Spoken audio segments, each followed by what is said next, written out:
Hi hello, എല്ലാവർക്കും പുതിയൊരു വീഡിയോയിലേക്ക് സ്വാഗതം. എല്ലാവരും സുഖവും സേഫൊക്കെ ആയിട്ടിരിക്കുന്നു എന്ന് വിചാരിക്കുന്നു. ഇന്നലെ ഞാനൊരു വീഡിയോ ചെയ്തിട്ടുണ്ടായിരുന്നു.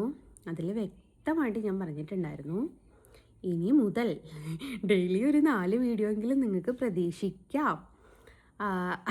അതിനനുസരിച്ചാണ് ഞാൻ മുന്നോട്ട് നീങ്ങുന്നത് എന്നൊക്കെ പറഞ്ഞിട്ടുണ്ടായിരുന്നു. പക്ഷേ അത് പാലിക്കുക എന്ന് പറയുന്നത് എനിക്ക് എന്തോ ലേശം മടിയുള്ളത് പോകണമെന്ന് തോന്നുന്നു.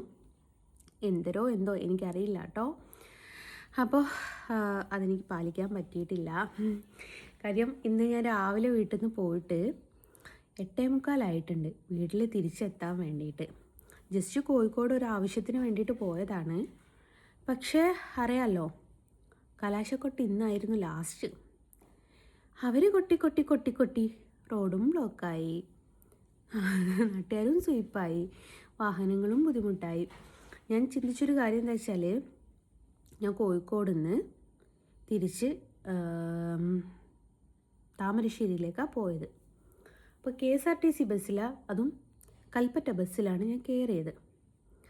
അപ്പോൾ കറക്റ്റ് 1.5 മണിക്കൂർ ബ്ലോക്കായി കിടക്കുക. കൊടുവള്ളി ഒരു ജംഗ്ഷനിൽ ഒരു 3 കൂടുന്ന ഒരു കവലയിലായിട്ടാണ് ഈ ഒരു ബ്ലോക്ക് വന്നിരിക്കുന്നത്. 3 കൂടുന്ന കവലയിൽ. അപ്പോൾ അവർക്ക് അങ്ങോട്ടുമില്ല ഇങ്ങോട്ടുമില്ല എന്നുള്ള രീതിയിൽ ചങ്ക കുടുങ്ങിയതുപോലെ. അപ്പോൾ ഞാനിങ്ങനെ ചിന്തിച്ചു, അല്ലാതെ TT ആട്ടോ ബസ്, അല്ലാതെ തന്നെ അവർക്ക് പോകുന്ന സമയത്ത് ലേറ്റ് ചുരത്തിലൊക്കെ എന്തെങ്കിലും ഒരു ബ്ലോക്കൊക്കെ കുടുങ്ങിയാൽ അവർ പെട്ടുപോയതാണ്. അവർക്ക് പ്രൈവറ്റ് ബസ്സുകാരെ പോലെയല്ല KSRTC എങ്കിൽ പോലും അവർക്ക് ലേറ്റ് ആയാൽ ഓടി പിടിക്കണം എന്ന്, ഇന്ന സമയത്ത് ഇന്ന സ്റ്റോപ്പ് കയറി ഇറങ്ങണം എന്നൊന്നും ഇല്ല കേട്ടോ. അവർക്ക് ബ്ലോക്ക് ആയാൽ പിന്നെ അവിടുന്ന് അങ്ങോട്ടുള്ള യാത്ര കഴിയുന്നതും അവരെത്തിക്കാൻ ശ്രമിക്കും, ഇല്ലെങ്കിൽ എത്തുന്നിടത്തോളം എത്തിക്കുക എന്നുള്ളതാണ്. പക്ഷെ അപ്പോഴും ഞാൻ ഈ ഡ്രൈവറുടെയും കണ്ടക്ടറുടെയും കാര്യം ചിന്തിച്ചിട്ടുണ്ട്. അതേപോലെ തന്നെ യാത്രക്കാരുമാണ് കേട്ടോ. യാത്രക്കാരുടേത് പറയാതെ തന്നെ ഈ ഡ്രൈവർമാരുടെയും കണ്ടക്ടർമാരുടെയും കാര്യം ചിന്തിക്കാൻ കാരണം എന്താ വെച്ചാൽ, 1.5 മണിക്കൂറിൻ്റെ പുറത്ത് ഞാൻ അവിടെ ബ്ലോക്ക് കുടുങ്ങി. ആ 1.5 മണിക്കൂറിൻ്റെ പുറത്ത് എന്ന് പറയുന്നത് അറ്റ്ലീസ്റ്റ് അവർ വയനാട് ചുരമെങ്കിലും ആവുമായിരിക്കും. പിന്നെ ഇവിടെ നിന്നെല്ലാം കൂടി ബ്ലോക്കൊക്കെ കഴിഞ്ഞ് അവിടെ എത്തി ഈ കൽപ്പറ്റ എത്തുന്ന സമയത്ത് എന്നും എത്തുന്നതിൻ്റെ ഒരു 2 മണിക്കൂറെങ്കിലും ലേറ്റായിട്ടാണ് എത്തുക. പിന്നെ അവർക്ക് പിറ്റേന്നും ഡ്യൂട്ടി ഉള്ളതാണ്. അവിടെയാണ് നമ്മൾ ചിന്തിക്കേണ്ടത്. നിങ്ങളിപ്പോൾ ചോദിക്കും, യാത്രക്കാരില്ലേ, അവർ ബുദ്ധിമുട്ടായില്ലേ എന്നൊക്കെ ചോദിക്കും. പക്ഷെ അതിനേക്കാട്ടിലൊക്കെ ഉപരി ഈ ഡ്രൈവർമാർക്ക് പിറ്റേന്ന് പുലർച്ചെ കഴിഞ്ഞിട്ട് ഡ്യൂട്ടിക്ക് പോകേണ്ടതാണ്. അവർ 1 മണിക്കൂർ മുമ്പ് നേരത്തെ എത്താമെന്ന് വിചാരിക്കുന്ന അവർക്ക് 2-3 മണിക്കൂർ ലേറ്റായിട്ട് എത്തുന്ന സാഹചര്യം, അത് വല്ലാത്തൊരു സംഭവം തന്നെയാണ്. പിന്നെ ലേറ്റായിട്ട് ചെല്ലുമ്പോൾ അത് അവരുടെ ഡ്യൂട്ടിയിൽ എന്തെങ്കിലും വേരിയേഷൻ കാണിക്കുമോ എന്നുള്ളത് എനിക്കറിയില്ലേ. ഡ്യൂട്ടി കൂടുതലായിട്ടും കുറവായിട്ടൊക്കെ കാണിക്കുമോ അങ്ങനെ ഉണ്ടോ? ഒരു ബസ് നേരം വൈകിട്ടാണ് പോകുന്നത് വെച്ച് 1.5 മണിക്കൂർ ഇപ്പോൾ കൊടുവള്ളി ബ്ലോക്കായില്ലേ, അപ്പോൾ അതും കൂടി ആ ഡ്യൂട്ടി കണക്ക് കാണിക്കുമോ? എപ്പോഴാണ് നമ്മൾ കൽപ്പറ്റ എത്തുന്നത് എന്നുള്ള അതിനുള്ള വരുമാനവും കൂടി നിങ്ങളുടെ അക്കൗണ്ടിലേക്ക് വരുമോ? 8 മണിക്കൂർ കഴിഞ്ഞ് എക്സ്ട്രാ ഡ്യൂട്ടി എടുക്കുമ്പോൾ അവർക്ക് അതിൻ്റേതായിട്ടുള്ള വരുമാനം കിട്ടുമെന്നാണ് ഇവിടുത്തെ KSRTC ഡ്രൈവർ പറഞ്ഞത്. എത്രത്തോളം സത്യമാണ് എന്ന് എനിക്കറിയില്ല. അവന് കുറച്ച് കാലത്തെ പരിചയം, ആ ഒരു പരിചയം കൊണ്ട് പറഞ്ഞതാട്ടോ. ഇനി കറക്റ്റ് ഡീറ്റെയിൽ നിങ്ങൾക്ക് ആർക്കെങ്കിലും അറിയണമെന്നുണ്ടെങ്കിൽ കമൻ്റ് ഇട്ടാൽ മതി. എൻ്റെ വീട്ടിൽ തന്നെ ഉണ്ട് HVS, അവരോട് തന്നെ ചോദിക്കാം. HVS ആയിട്ട് ഡ്യൂട്ടി കയറിയില്ല കേട്ടോ. അപ്പം നിലവിൽ VS ആണ്. HVS ആയിട്ട് ഡ്യൂട്ടി കയറാൻ നിൽക്കുന്ന ആളാണ്. എൻ്റെ സിസ്റ്ററിൻ്റെ ഭർത്താവാണ്. അപ്പം VS എന്ന് വെച്ചാൽ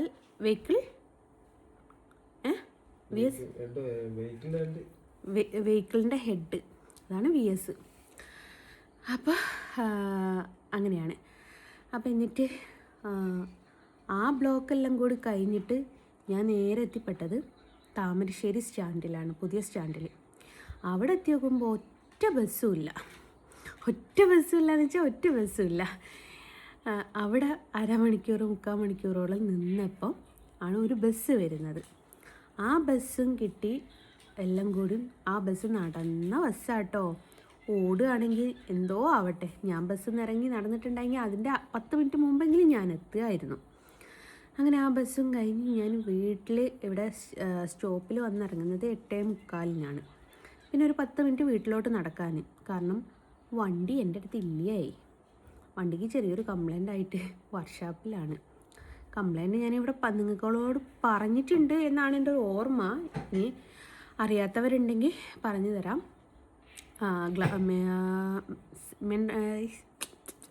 സെൻട്രൽ ഗ്ലാസ് പൊട്ടിക്ക്, മെയിൻ ഗ്ലാസ് പൊട്ടിക്ക്. സെൻട്രൽ ഗ്ലാസ് എന്നോ മെയിൻ ഗ്ലാസ് എന്നോ അറിയാം? കാറിന് മെയിൻ ഗ്ലാസ്, സെൻറ്റർ എന്ന് പറയുമ്പോൾ ഒക്കെ കണക്കാ. അപ്പോൾ ഒക്കെ കണക്കാണോ അല്ലേ? അപ്പം അതിൻ്റെ മെയിൻ ഗ്ലാസ് പൊട്ടിക്കുക എന്ന് വെച്ചാൽ ഫ്രണ്ടിലെ ഗ്ലാസ് പൊട്ടിയിട്ടുണ്ട്. അപ്പോൾ പൊട്ടിയപ്പം ഞാനത് മാറ്റാൻ വേണ്ടിയിട്ട് കൊണ്ടുപോയതാണ്. അപ്പം മാറ്റാനാണെങ്കിൽ 6000 രൂപയാണ് വരുന്നത്. ക്ലെയിം ചെയ്യുകയാണ്. അപ്പോൾ ബമ്പറിനും ചെറിയൊരു പൊട്ട് വന്നിട്ടുണ്ട്. അപ്പോൾ ക്ലെയിം ചെയ്യാച്ചാൽ രണ്ടും കൂടി റെഡിയായി കിട്ടുകയാണെങ്കിൽ കിട്ടട്ടെ, അല്ലാതെ ക്ലെയിം ഇല്ലാതെ എനിക്ക് ഗ്ലാസ് മാത്രമാണെങ്കിൽ എനിക്ക് 6500 രൂപൻ്റെ അടുത്ത് ചിലവാക്കിയാൽ എനിക്ക് സംഭവം റെഡിയാക്കി കിട്ടും. ബമ്പറാണെങ്കിൽ ഏകദേശം ഒരു 10 രൂപൻ്റെ അടുത്ത് അതും. അപ്പോൾ രണ്ടും കൂടി ആകുമ്പോൾ വലിയൊരു എമൗണ്ട് ആയില്ലേ. അപ്പോൾ പിന്നെ ഞാൻ വിചാരിച്ചു ക്ലെയിം ചെയ്യാമെന്ന് വിചാരിച്ചു. ഒരാഴ്ചയായിട്ട് വണ്ടി എൻ്റെ കയ്യിലില്ല. അപ്പം നിങ്ങൾ വിചാരിക്കും ഞാൻ വണ്ടിയിലൊക്കെ ഉള്ള വീഡിയോസ് ഇടാറുണ്ടല്ലോ. അത് നമുക്ക് വണ്ടി ഇല്ലെങ്കിലും നമ്മുടെ കമ്പനിക്കാർക്കും കമ്പനിക്കാർക്കൊക്കെ വണ്ടി ഉണ്ടായാൽ പോരെ, അതുപോലെ നമുക്ക്. അപ്പോൾ അതൊക്കെ കഴിഞ്ഞ് വീട്ടിലെത്തി, പിന്നെ ഒന്ന് മേലേക്ക് ഫുഡ് കഴിച്ച് ഒരിത്തിരി നേരം ഇരുന്നപ്പോഴേക്കും സമയം ദേ പോയ പോക്കുണ്ടോ, പിറ്റേത്തെ ദിവസമായി. ഒന്ന് കോഴിക്കോട് തെറ്റോളം ഒരു ചെറിയൊരാവശ്യത്തിന് പോയതാ. ആ പോയ പോക്ക് തിരിച്ച് വീട്ടിലെത്തിയപ്പോഴേക്കും പിറ്റേത്തെ ദിവസമായിപ്പോയി. എന്നല്ലേ, വല്ലാത്തൊരു കഥ തന്നെയാണ്. അപ്പം അങ്ങനെയാണ്. അപ്പം എന്നിട്ട് എന്തുകൊണ്ടാണ് ഞാൻ വീഡിയോ ഇടാത്തത് എന്നുള്ളതിന് കാര്യങ്ങൾ പറഞ്ഞതാട്ടോ. അപ്പം ഞാൻ ഇന്നലെ പറഞ്ഞിട്ടുണ്ട് ഡെയിലി 4 വീഡിയോ, പിന്നെ 1-2 കമൻറ്റിന് മറുപടി കൊടുക്കാറുണ്ട്. അതൊക്കെ ഞാൻ നോട്ട് ചെയ്ത് വെച്ചിട്ടുണ്ട്, അത് ചെയ്യും. ഇതൊക്കെ പറഞ്ഞിട്ടുണ്ടായിരുന്നു ഞാൻ, പക്ഷേ അൺഫോർച്ചുനേറ്റ്ലി എനിക്കതിന് കൂടിയിട്ടില്ല. അപ്പോൾ ഇന്നും കൂടി നിങ്ങൾ ക്ഷമിക്കി എന്ന് പറയുമ്പോൾ, ഇന്ന് പറയുന്നത് 12 മണി കഴിഞ്ഞ് 7 എന്നുള്ളത് 8-ാം തീയതിയായി. അപ്പോൾ ഈ ഒരു ദിവസം കൂടി നിങ്ങൾ ക്ഷമിക്കി. കാരണം നാളെ എനിക്ക് കോഴിക്കോട് പോകാണ്ട് 1-2 പരിപാടിയുണ്ട്. അത് കഴിഞ്ഞിട്ട് മറ്റന്നാൾ തൊട്ട് ഞാൻ റെഗുലറായിട്ട് മെയിനായിട്ട് ഞാൻ പറഞ്ഞല്ലോ കുറച്ച് കമൻറ്റ് വരുന്നുണ്ട്. അതിന് നമ്മൾ മിണ്ടാതിരുന്ന ഈ കമൻറ്റ് വായിച്ച് അതിൻ്റെ താഴെ ലൈക്ക് ഇട്ട് അതിൻ്റെ താഴെ അഭിപ്രായം പറഞ്ഞ് പോകുന്ന ആൾക്കാരുണ്ട്. അപ്പോൾ അവരും ഈ എല്ലാവരും എന്തായാലും കാണുന്നുണ്ടല്ലോ. അപ്പോൾ കാണുന്നുള്ളത് കൊണ്ട് നിങ്ങൾക്ക് അതിനുള്ള മറുപടി ഞാൻ തരാം. പക്ഷെ മറുപടി തരണമെങ്കിൽ ഒരു കാര്യം ഞാൻ പറഞ്ഞുതരാം. ഒറിജിനൽ പ്രൊഫൈലായിരിക്കണം. ഒറിജിനലായിട്ട് അവരുടെ ഫോട്ടോ എങ്കിലും, നാണം കെടുത്തുമ്പോൾ ഇതൊക്കെ വേണ്ടേ, ഫോട്ടോ എങ്കിലും ഉണ്ടാവണം എന്നുള്ളവരെ ഞാൻ ചെയ്യുള്ളൂ. അല്ലാത്തവരെ ഫേക്ക് ID-ന്ന് 100 കമൻറ്റുകൾ ഇട്ടാൽ ഞാനത് തിരിഞ്ഞു നോക്കൂല. ഒറിജിനൽ ID-ന്ന് ഒറിജിനൽ പ്രൊഫൈൽ വെച്ചിട്ട് കമൻ്റ് ഇടാൻ ധൈര്യമുള്ളവനുണ്ടേ കമൻ്റ് ഇട്ടോ, മറുപടി ഞാൻ തരും. കുറച്ചൊന്ന് വെയിറ്റ് ചെയ്യണമെന്നേ ഉള്ളൂ.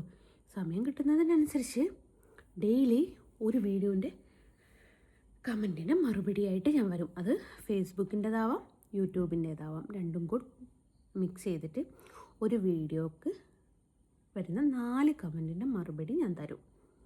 ഞാൻ പറഞ്ഞല്ലോ, അത് ഫേസ്ബുക്കിൽ വരുന്നതാവാം യൂട്യൂബിൽ വരുന്നതാവാം. അത് നിങ്ങളെ മുമ്പിലേക്ക് എത്തിക്കാൻ പോവുകയാണ്.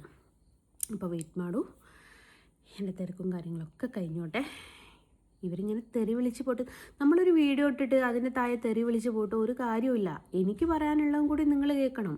അവർക്ക് പറയാനുള്ളത് മാത്രമല്ലേ നിങ്ങൾ കേൾക്കുന്നുള്ളൂ, എനിക്ക് പറയാനുള്ളതും കൂടി നിങ്ങൾ കേൾക്കണ്ടേ. അതുകൊണ്ടാണ് ഞാൻ മറുപടിയായിട്ട് വരാം എന്ന് കരുതിയത്. അപ്പോൾ അങ്ങനെയാണ്. ഇപ്പോൾ നാളെ നിങ്ങൾക്ക് മറുപടിയായിട്ട് പ്രതീക്ഷിച്ച് നിൽക്കാം. നാളെ തന്നെ ഞാൻ ഈ ഒരു ഇത് തുടങ്ങാമെന്ന് വിചാരിക്കുന്നു. പിന്നെ കുറച്ച് വർക്ക് കൂടി ഉണ്ട് കേട്ടോ ഗൈസ് തീർക്കാൻ. വിഷുവിൻ്റെ അത് ഞാൻ പറഞ്ഞല്ലോ, വിഷുവിൻ്റെ അന്നേക്ക് തന്നെ എത്തിച്ചു കൊടുക്കണമല്ലോ. അതും ഇതിനൂടെ കൂടെ നടക്കണം. അപ്പോൾ ഈ 2 കാര്യങ്ങളും എത്രയും പെട്ടെന്ന് നിങ്ങളുടെ മുമ്പിലേക്ക് വരുന്നതായിരിക്കും. അപ്പോൾ എല്ലാവരോടും ബൈ പറഞ്ഞിട്ട് ബൈ ഫ്രം ജസ്ന സലീം. ടാറ്റാ.